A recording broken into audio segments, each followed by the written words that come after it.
Bonjour, bienvenue à cette troisième retraite. L'accueil. Alors, normalement, une retraite de semaine dure 5 jours. Euh, Lundi matin, lundi après-midi, mardi matin, mardi après-midi, jusqu'à vendredi matin. Alors, c'est le format qui est suggéré. Maintenant, vous pouvez le vivre quand vous voulez. Un enseignement par semaine.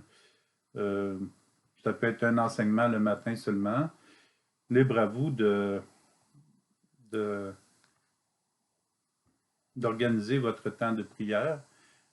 Euh, Aussi, bon, dans l'enseignement, dans les entretiens que je transmets, il peut y arriver bon, des idées qui ne vont pas nécessairement dans le sens de tout le monde ou quelque chose qui est un peu plus progressiste ou un peu moins.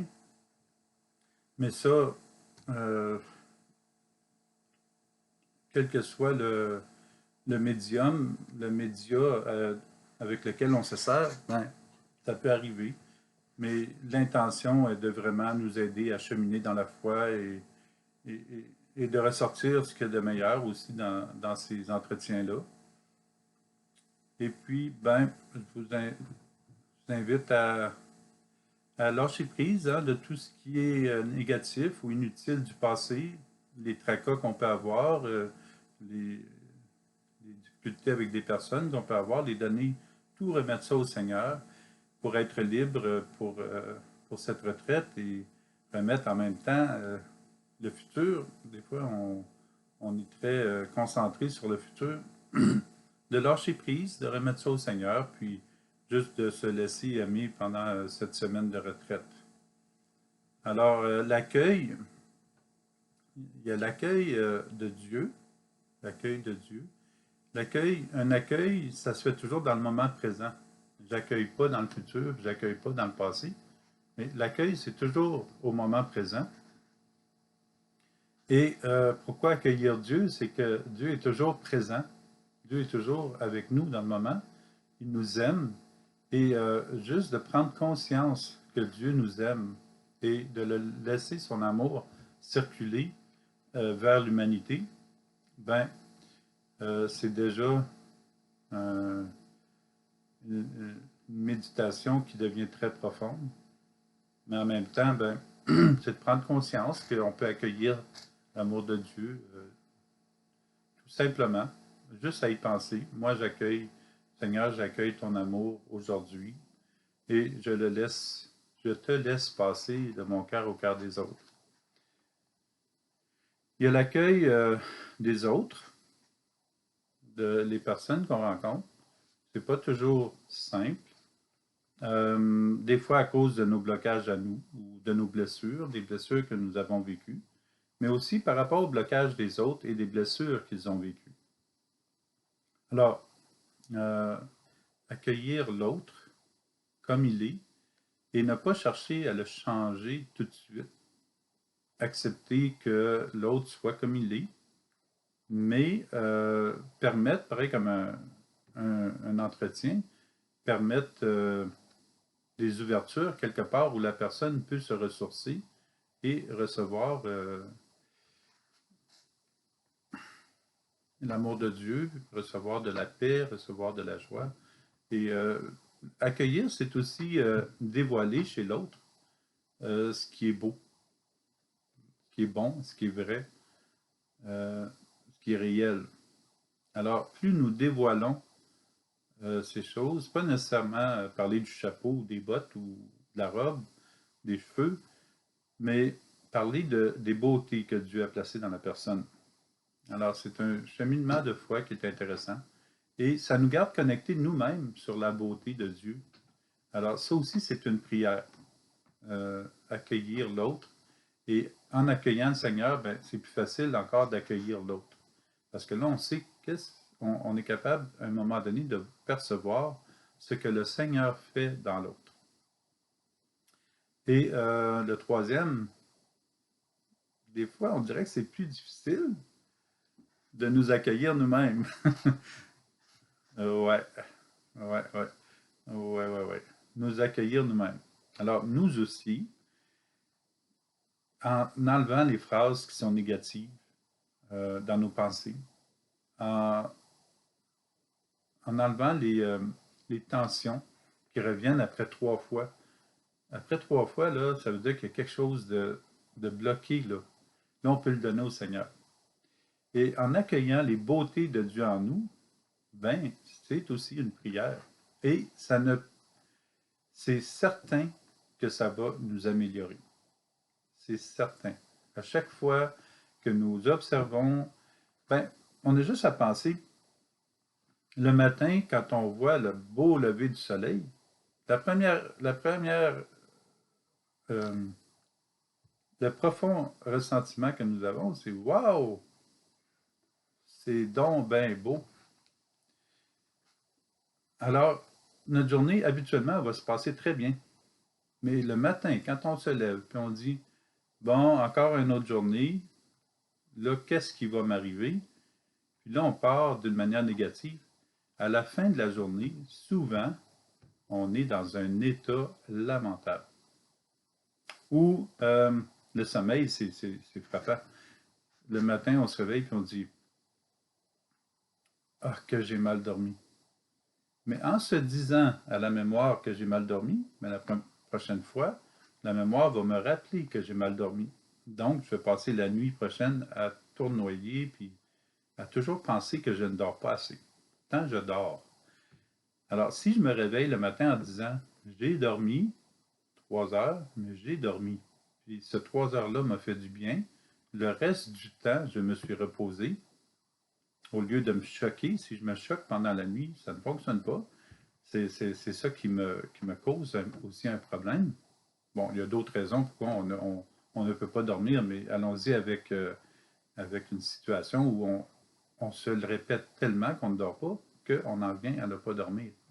Alors, si on reconnaît les beautés en nous, si on reconnaît la réalité, j'ai dormi, là, le sourire, il est capable de remonter plus près des oreilles et me rend compte que je vais dormir de plus en plus.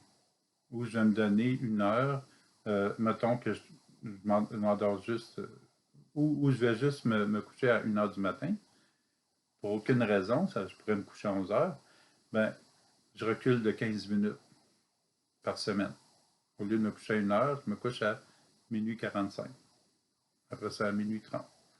Alors, c'est avec le temps, en étant joyeux en se levant le matin, souvent, ça va transformer notre journée. Il peut arriver un pépin, mais l'attitude qu'on a au départ de la journée, ça va nous aider. Alors, s'accueillir et enlever ce qui est inutile, enlever les désagréments ou les tensions, puis les remettre au Seigneur. Merci Seigneur de venir faire de la guérison dans ça, de venir me libérer de ça totalement. Gloire à Dieu. Alors, pour la troisième retraite, l'image, c'est la Sainte Famille. Je sais que ça ne pas très clair. Ouais. Donc, c'est la Sainte Famille. On voit Jésus ici, Joseph. Ah, non, ici c'est Marie. Puis au-dessus, on voit Joseph du côté droit, de ce côté-ci, qui est plus en violet, en mauve. Fait que c'est la Sainte Famille qui a accueilli Jésus. Alors, on va pendant cette retraite méditer sur l'accueil de Jésus, l'accueil des autres, avec le cœur. Saint Jean nous dit, nous avons trouvé le Messie. Jean chapitre 1, verset 41. Premièrement, pour recevoir le Seigneur, nous avons le trouvé. Bon, là on sait que le Seigneur il est là, on vient de le trouver. Il reste bien qu'à le découvrir. À découvrir ce qu'il va faire en nous. Parce que quand on a trouvé le Messie, on n'a plus besoin de le chercher. Il est là. En prenant conscience qu'il est là, ben, il nous reste juste à l'accueillir. Alors, Dieu est vrai. honnête en tout ce qu'il réalise, et il a une seule parole. Le désir de Dieu est inscrit dans le plus profond de notre cœur. Paul le mentionne. Nous avons confiance et nous voudrions plutôt quitter la demeure de ce corps pour demeurer près du Seigneur. Deuxième lettre de Paul aux Corinthiens, chapitre 5, verset 8. Nous avons confiance en Dieu, et comme nous avons hâte de nous retrouver dans sa demeure, est ce que Paul nous dit. Nous sommes faits pour l'amour de Dieu. Paul dit, nous voudrions plutôt quitter la demeure de ce corps, mais en réalité, en ce moment, dans ce corps, nous recevons Dieu, puisque nous recevons la vie. Alors nous sommes faits pour l'amour de Dieu. Nous sommes faits pour vivre en sa demeure. Nous sommes de sa nature. En reconnaissant que Dieu est avec nous, nous sommes dans sa demeure. Nous sommes déjà en Dieu, si nous le souhaitons. Nous devons revenir avec un corps qui s'est sanctifié lui aussi pendant notre passage dans ce monde. La seule manière de sanctifier notre corps, c'est de recevoir le Seigneur, de l'accueillir. Nous avons une mission, la plus belle et la plus importante mission. Nous nous servons du corps que Dieu nous donne pour rejoindre les personnes et leur annoncer que Dieu les aime et leur donner le désir de l'éternité qui commence maintenant.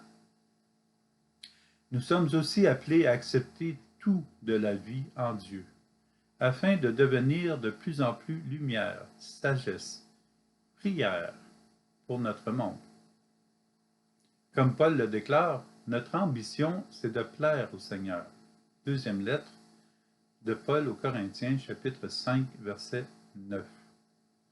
Nous n'avons comme seul désir que de plaire à l'amour de Dieu, comme Dieu n'a qu'un seul désir, et c'est de nous offrir son amour et de nous observer, nous épanouir dans son amour. Mais après le désir, quand nous recevons Dieu, le désir n'est plus nécessaire. Il s'agit de laisser Dieu grandir en nous. Paul dit aussi que nous devrons paraître devant le tribunal du Christ. Il nous faudra tous apparaître à découvert devant le tribunal du Christ, pour que chacun soit rétribué selon ce qu'il a fait, soit en bien, soit en mal, pendant qu'il était dans son corps. Deuxième lettre de Paul aux Corinthiens, chapitre 5, verset 10. Le tribunal de Dieu est amour. Dieu ne peut être autre qu'amour. Donc le tribunal, c'est l'amour. Donc nous n'avons pas beaucoup à craindre de rencontrer le Christ. Nous avons surtout besoin d'ajuster notre vie et notre cœur au cœur de Dieu et transmettre son message d'amour par nos paroles, nos gestes en ce monde. La prochaine parabole nous parle de Dieu si généreux qu'il sème partout, même si les grains ne seront pas toujours accueillis dans les meilleures terres. Comme il semait du grain, le grain est tombé au bord du chemin. Les oiseaux sont venus, ils ont tout mangé. Du grain est tombé aussi sur du sol pierreux, où il n'avait pas beaucoup de terre. Il a levé aussitôt, parce que la terre était peu profonde. Et lorsque le soleil s'est levé, ce grain a brûlé, et faute de racines, il a séché. Du grain est tombé aussi dans les ronces. Les ronces ont poussé, l'ont étouffé, il n'a pas donné de fruits. Mais d'autres grains sont tombés dans la bonne terre. Ils ont donné du fruit en poussant et en se développant, et ils ont produit 30, 60, 100 pour un. Et Jésus disait, celui qui a des oreilles pour entendre, qu'il entende. Marc chapitre 4, versets 4 à 9. Il y a des terres qui ne semblent pas prêtes. Il y a des terres qui sont trop serrées, puisqu'elles sont trop remplies de choses inutiles, du passé ou du futur. Il y a des terres aussi qui sont sèches par manque de soins, par manque de recevoir. Parfois nous avons peur, parfois nous nous éloignons, Parfois, nous lui tournons le dos, mais rien n'empêche Dieu de nous aimer. C'est davantage nous qui ne sommes pas habitués de nous laisser aimer et surtout de nous aimer nous-mêmes. Il y a d'autres personnes qui s'ouvrent tranquillement à Dieu. Il y a des personnes qui se laissent aimer de Dieu. Il y a des personnes qui osent demander à Dieu de vivre de sa vie. Notre vie peut devenir comme les plus beaux jardins, où Dieu a placé la plus belle des semences, son amour, et offrir le fruit de ce jardin à tous les passants. Dieu qui offre le fruit de son jardin à tous les passants. Jésus parlait souvent en paraboles. Saint Marc nous dit, par de nombreuses paraboles semblables, Jésus leur annonce la parole, dans la mesure où ils sont capables de l'entendre. Il ne leur dit rien sans parabole, mais il explique tout à ses disciples en particulier. Il explique tout à ses disciples en particulier. Marc chapitre 4, versets 33-34. Jésus parle en parabole au monde, mais lorsqu'il est avec ses apôtres, il leur dévoile la signification de la parabole. En même temps, il nous dit que toutes ces paraboles sont accessibles et faciles à comprendre. L'Esprit Saint peut nous dévoiler ce que contient une parabole. Nous devons aussi être prêts à l'entendre et à le vivre pour en saisir la portée dans notre vie et la voir se déployer sur toutes les terres cultivables, dans tous les cœurs cultivables qui l'accueillent.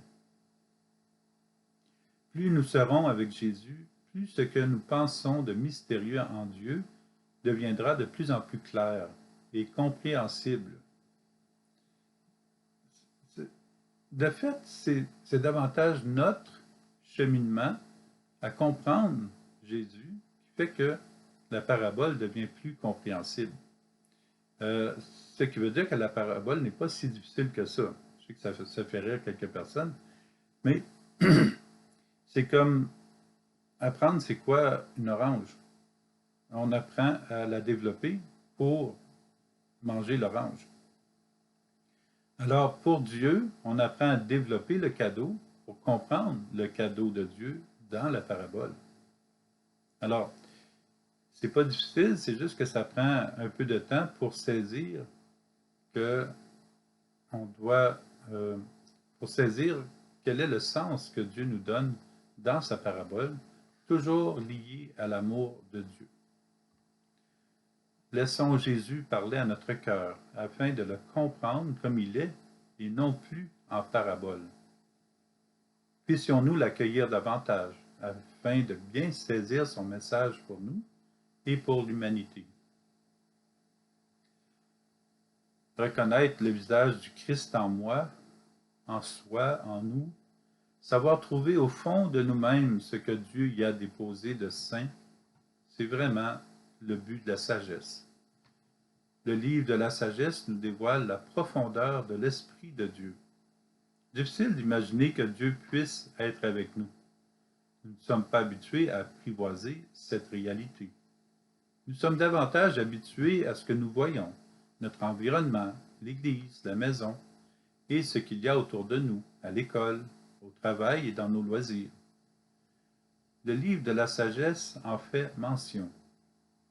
Nous avons peine à nous représenter ce qui est sur terre, et nous trouvons avec effort ce qui est à portée de main. Qui donc a découvert ce qui est dans les cieux? Sagesse, chapitre 9, verset 16. Qui a tout créé cela? Nous devons faire l'effort de nous lever le matin et nous rendre à la cafetière est parfois pénible. Nous retrouvons tous nos objets familiers jour après jour, mais trop peu de personnes vont penser à faire le signe de la croix en se levant afin d'offrir la nouvelle journée à Jésus. Le livre de la sagesse nous invite à faire un pas de plus. C'est ainsi que les chemins des habitants de la terre sont devenus droits. C'est ainsi que les hommes ont appris ce qui plaît et, par la sagesse, ont été sauvés. Sagesse, chapitre 19, verset 18. Nous sommes invités à retrouver ce qui plaît à Dieu Trinité et trouver à chaque instant le visage du Christ en nous, afin de retrouver le Père dans l'amour de l'Esprit Saint. Accueillir le visage du Christ est ce qui est nécessaire. Paul nous pousse de l'avant. Il dit à Philémon, « Si tu penses être en communion avec moi, accueille-le, l'esclave, comme si c'était moi, non plus comme un esclave, mais mieux qu'un esclave, comme un frère bien-aimé. » Lettre de Paul à Philémon, chapitre 1, versets 17 et 16. Accueille l'esclave qui a l'image de Jésus en lui. L'invitation qui nous est proposée, c'est d'accueillir l'autre comme il est pour y découvrir le visage de Jésus imprimé en lui. Quel est pour nous le visage de Jésus dans les personnes qui nous entourent, dans les groupes? Où est l'amour, la joie, l'espérance, la vérité qui y est imprimée dans ces personnes? Dans toutes les situations, le Christ nous apprend quelque chose de lui, de sa réalité, si nous sommes attentifs. Répands sur nous, Seigneur, la lumière de ton visage. Apprends-nous tes volontés. Dans l'acclamation à l'Évangile du 23e dimanche du temps ordinaire. Répands sur nous, Seigneur, la lumière de ton visage. Apprends-nous tes volontés. Psaume 118, 135. Référence. Ta volonté, Seigneur, est que je découvre ton visage en moi et dans les autres. Observons bien, c'est le chemin idéal pour découvrir Dieu. Selon saint Jean, les apôtres se sont élancés vers Jésus sans même se poser trop de questions, ni poser des questions à Jésus. Ils se sont élancés avec le cœur. André dit à Simon, son frère, « Nous avons trouvé le Messie. » Jean chapitre 1, verset 41. Jésus pose son regard sur lui et change son nom immédiatement. En regardant Simon. Tu es Simon, fils de Jean, tu t'appelleras Képha, ce qui veut dire Pierre. Jean chapitre 1, verset 42. Simon, devenu Pierre, n'a aucune idée de ce que Jésus vient de lui dire, ni à quel point il est entré profondément dans sa vie. Il accepte ce changement de nom sans récriminer, sans dire un mot. Jésus s'est élancé en Pierre comme Pierre s'élance en Jésus. Quel heureux échange! Et Pierre ne sait rien de ce qui s'ensuivra.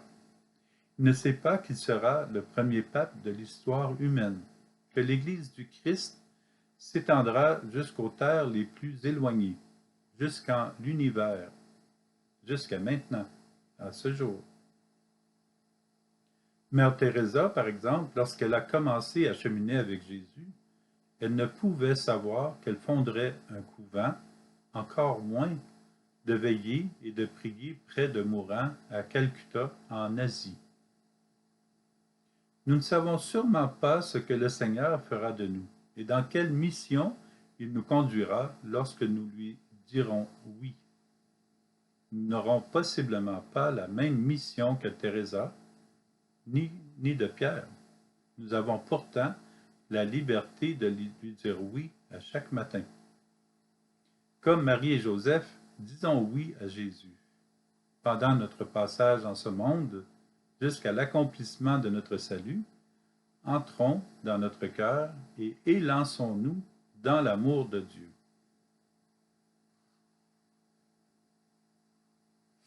Il y a deux groupes de personnes qui suivent Jésus.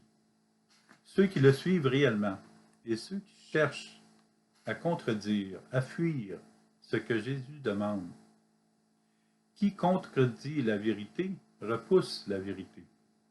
Nous pouvons contredire une personne, mais nous ne pouvons pas contredire l'amour de Dieu. Les personnes qui suivent Jésus lui donnent de l'espace, ils lui donnent du temps. Jésus a besoin d'espace et de temps dans notre vie, afin que nous puissions l'observer et le vivre. Prendre le temps, puisque nous ne connaissons pas Jésus, prendre tout notre temps afin de découvrir qui est Jésus, et nous le connaîtrons bien au-delà, bien au moment de le rencontrer dans l'éternité. Il y a des personnes qui suivent Jésus et qui n'ont pas le cœur ouvert, ou bien elles ne placent pas leur intelligence humaine à recevoir l'amour de Dieu. Et même les paroles de Jésus, elles vont les tourner en dérision. Elles vont les comprendre de manière négative. Peut-être que ces personnes ont déjà beaucoup de pensées négatives. Elles vont les rendre caduques, sans saveur, sans goût, sans couleur, sans texture. Les scribes du groupe des pharisiens, voyant que Jésus mange avec les pécheurs et les publicains, disent à ses disciples, « Comment? Il mange avec les publicains et les pécheurs? » Marc chapitre 2, verset 16. Cette affirmation suppose un doute sur Jésus. Jésus mange et boit. Comment Jésus peut-il être Dieu puisqu'il mange et boit? Nous voyons bien qu'il est un homme. Pire encore, il mange avec des pécheurs et des personnes du monde, du public, des publicains. Ils ne connaissent pas Jésus. Ils dévoilent leur manque de discernement, leur manque de connaissance. Leur théologie ressemble au désert, leur théologie ressemble au désert qui contourne la ville de Jérusalem. Ils vont vouloir repousser Jésus dans le désert, puis le considérer comme mort à leurs yeux. Ils ont fermé leur cœur, piégés par des connaissances acquises du passé. Ils ne sont pas dans le présent.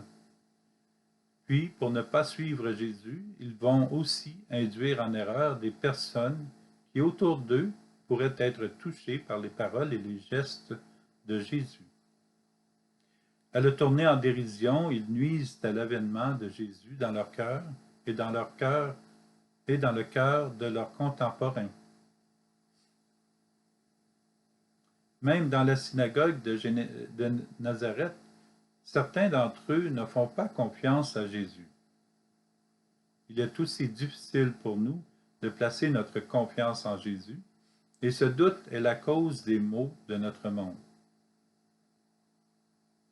Jésus parle d'une guérison, celle de Naaman. À ces mots, dans la synagogue, tous devinrent furieux. Ils se levèrent, poussèrent Jésus hors de la ville et le menèrent jusqu'à un escarpement de la colline où la ville est construite, pour le précipiter en bas. Mais lui, passant au milieu d'eux, allait son chemin. Luc, chapitre 42, versets 28 à 30. Sortir Jésus de la ville, cela veut dire qu'il le pousse vers la mort. En dehors de la ville, il n'y a que le désert. Et souvent, lorsqu'une personne était rejetée par la communauté, un criminel par exemple, il était poussé au désert. Les portes de la forteresse étaient bien gardées pour que la personne n'entre pas à nouveau dans la ville. Il n'avait pas de GPS. Sans savoir s'orienter ni se nourrir, la personne mourait. Ils l'ont amené jusqu'à l'escarpement et ne l'ont pas poussé en bas. C'est un signe que rien ne peut faire mourir Jésus. Signe de sa résurrection qui s'en vient. Jésus ne meurt pas, il continue dans la vie éternelle. Jésus est l'Éternel vivant.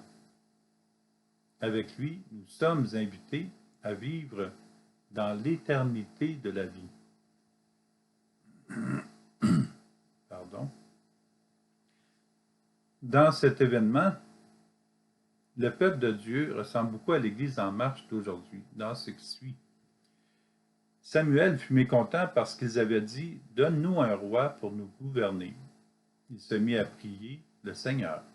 Premier livre de Samuel, chapitre 8, verset 6. « Donne-nous un roi pour nous gouverner ». Le peuple veut un roi à la place du Seigneur. Aujourd'hui, nous voulons trop souvent que l'Église fasse ce que nous souhaitons au lieu de suivre Dieu. Samuel prie. La meilleure solution est de prier lorsque le peuple se retire de Dieu et lorsque le peuple veut que Dieu soit comme eux. Le Seigneur lui répond, « Écoute la voix du peuple en tout ce qu'ils te diront. Ce n'est pas toi qu'ils rejettent, c'est moi qu'ils rejettent. Ils ne veulent pas que je règne sur eux. » Premier livre de Samuel, chapitre 8. C'est très important le message que le Seigneur donne à Samuel. Les gens pensent rejeter Samuel, mais en réalité, au fond de leur entêtement, c'est Dieu qu'ils rejettent. C'est le danger qui guette chaque croyant. Le danger est grand de rejeter les autres et en réalité rejeter Dieu dès que notre foi commence à faiblir. Par exemple, c'est le Seigneur lui-même qui a remis les clés à Saint Pierre. Alors rejeter Saint Pierre, c'est rejeter en même temps le Seigneur. Rejeter les clés de Saint Pierre.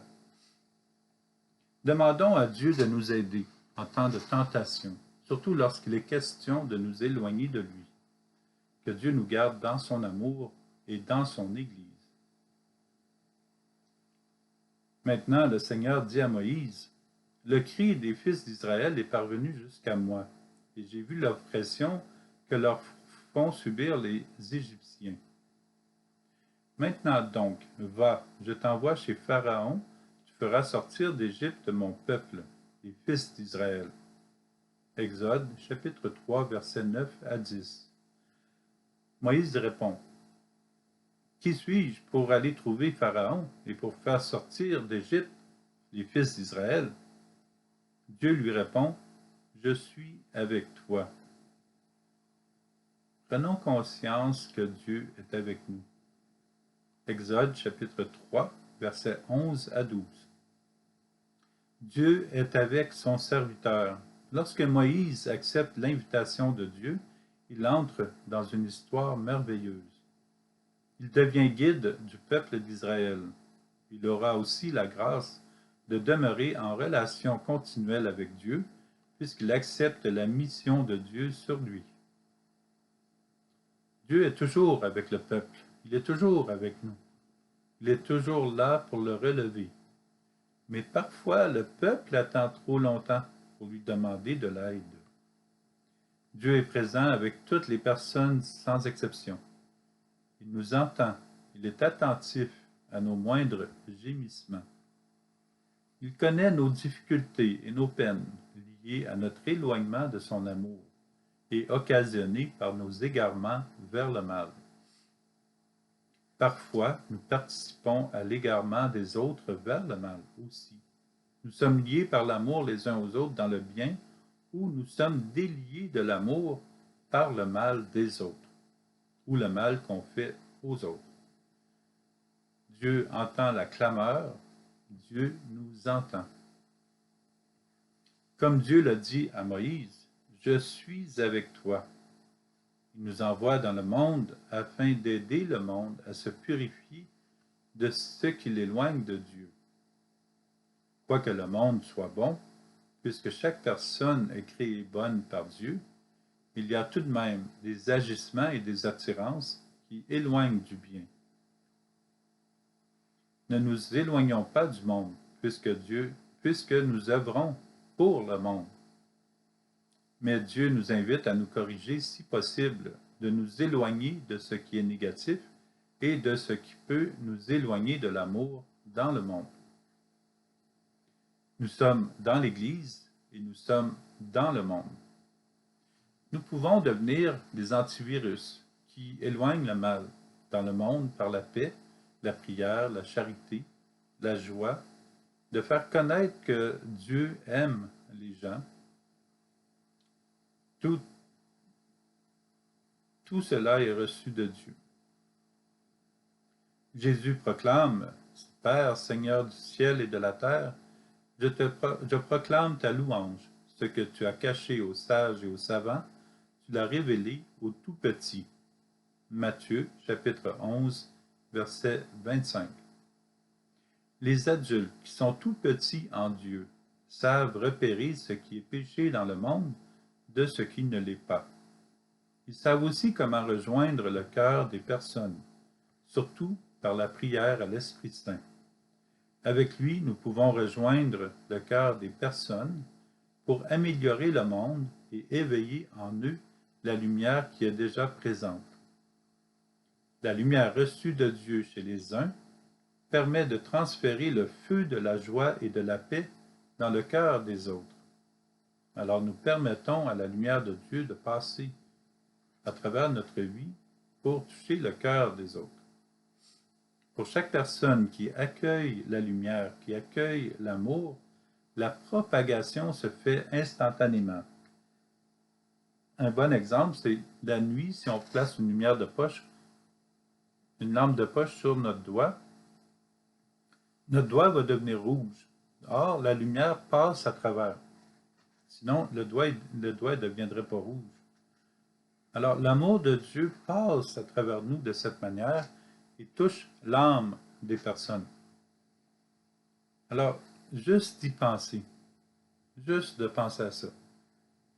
Et l'accueil que nous faisons du Seigneur va toucher l'âme des personnes.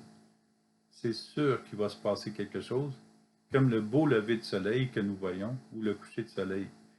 Il se passe quelque chose en nous. Alors, la lumière, quand l'amour de Dieu passe de notre cœur au cœur des autres, il se passe quelque chose. L'âme en est abreuvée.